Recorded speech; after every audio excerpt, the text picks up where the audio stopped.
pour qu'ils puissent comprendre cette situation. Le principe de base dans une république, c'est l'égalité des citoyens devant la loi, mais aussi devant les opportunités. On ne peut pas toujours demander aux gens de faire des efforts. Quand on gouverne, il faut être d'abord irréprochable, il faut être d'abord responsable, et ensuite, il faut aussi être exemplaire. Dafa am ñu fi taxawoon ne fonds politique dafa aram baaxul.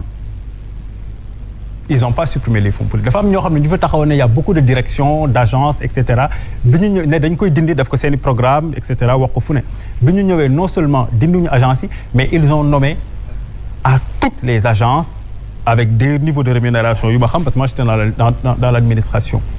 On a vu souvent dañ doon nekk à l'époque di photo les je sais pas si vous vous souvenez des vidéos les cortèges du président Sall, etc.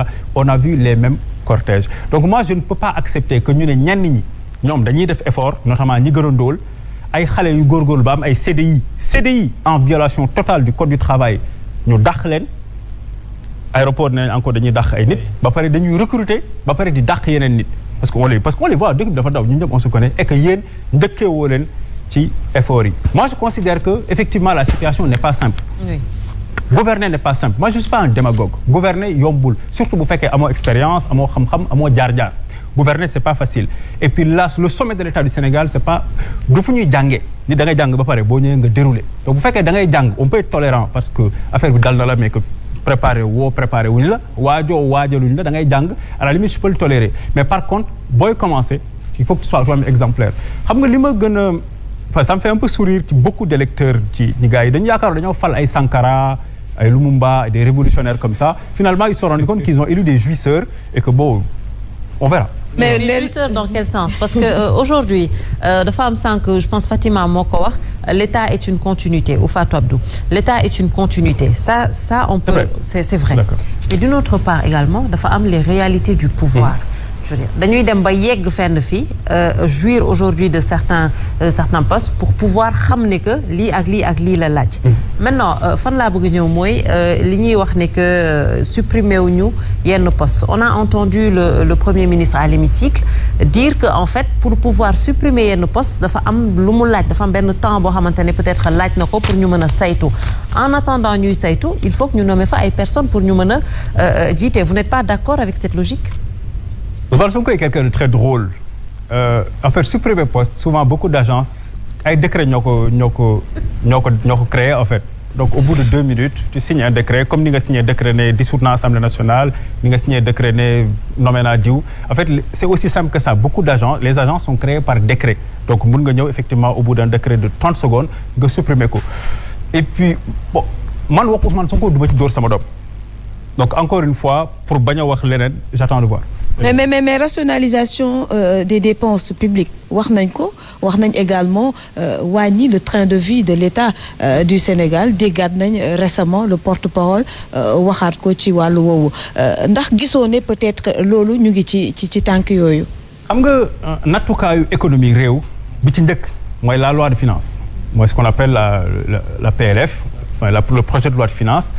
ñii li ñu def bi ñu ñëwee dañu fekkoon déficit bi 840 milliards mooy déficit pour nit ñi encore mën a xam li ñuy wax mooy la ngay jot ci recette ak la ngay dépensé mooy man Mohamed je gagne 10 000 sama dépense 18 000 la donc 8 000 yi ci ëpp moom ngay jël moom ngay xool foo ko wutee soit da nga koy leb soit mu nekk ay dons sa yeneen pays amis jox la ko donc le déficit est passé de 840 milliards à 2500 milliards donc ils ont triplé le déficit bi ñu ñëwee. Les prévisions de croissance du Sénégal, c'était à 7,1%. Bi ñu ñëwee ñoom au bout de 10 mois, on est à 6%. Donc on a perdu 1 point de croissance en 10 mois ci ñii.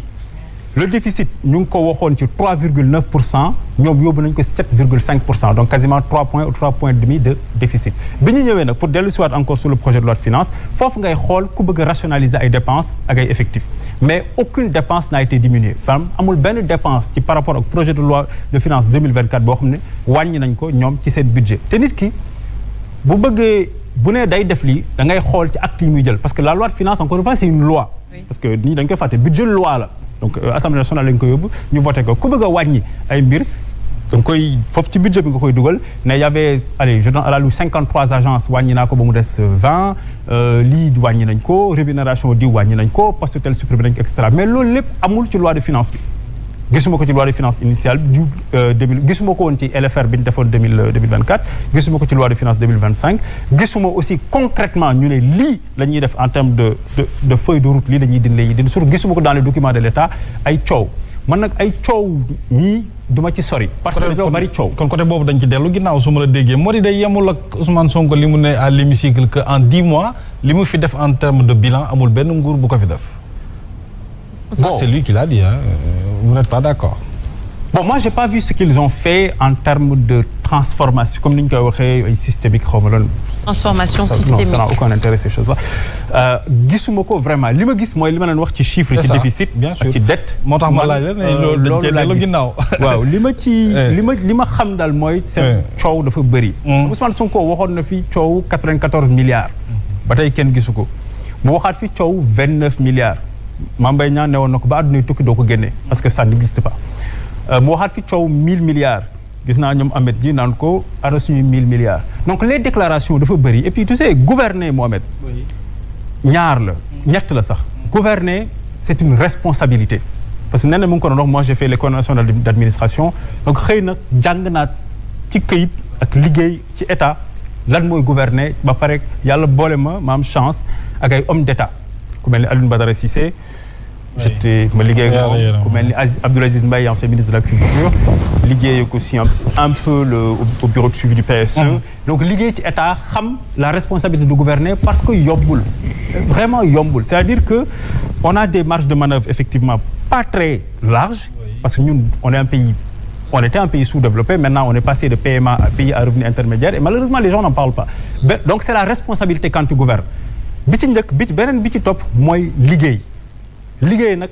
te mooy indi ñetteel bi àndul ak wax ju bari liggéey dafa ànd ak noppi le travail ne se départit jamais de la solitude de quelqu'un qui travaille un pays c'est sérieux du ay caaxaan bu ñu la joxee Sénégal nga donn ko ci Senghor donn ko ci Abdou Diouf donn ko ci Abdoulaye Wade donn ko ci Macky Sall ku ci nekk am ngay défaut mais am ngay avancé bi ci ëpp solo mooy on a préservé le pays du syndrome des coups d'État en Afrique Sénégal musul am rupture institutionnelle da ngeen xool sax Sénégal mooy dëkk boo xam ne man gëwuma ne sax am na même aux États-Unis ku def élection le 24 mars une semaine après ñu installé le président de la République en 2016 Macky Sall dafa annoncé ne bind na conseil constitutionnel nee nañ ko mënoo def 5 ans 7 ans ngay def 1 mois lañ ci teg ñu organiser un référendum ki gagné Sénégal mooy dëkk boo xam ne nit dafa umee koor kaso korité palais mu nekk un exemple extraordinaire donc gouverner c'est sérieux Sénégal du ay caaxaan il faut que Ousmane Sonko ak ñi mu àndal xam ne Sénégal du ay fo mënoo ko yor ci manipulation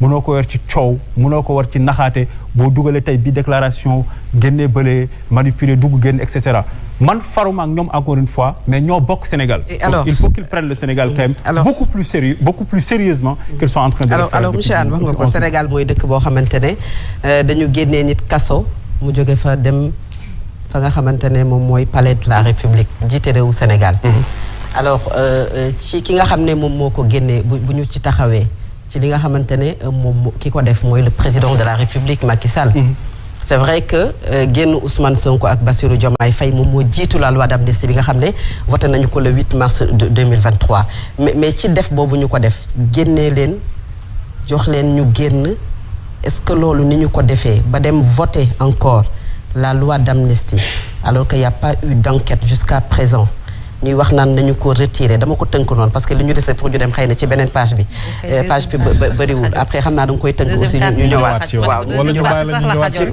wala ñu dem ñëwaat sax la xajoon waaw ay jëkkër ñu bàyyi ko deuxième partie loolu rek débat la loolu rek débat la alors parce qu'en fait suñ ci duggee on est obligé d'agir pour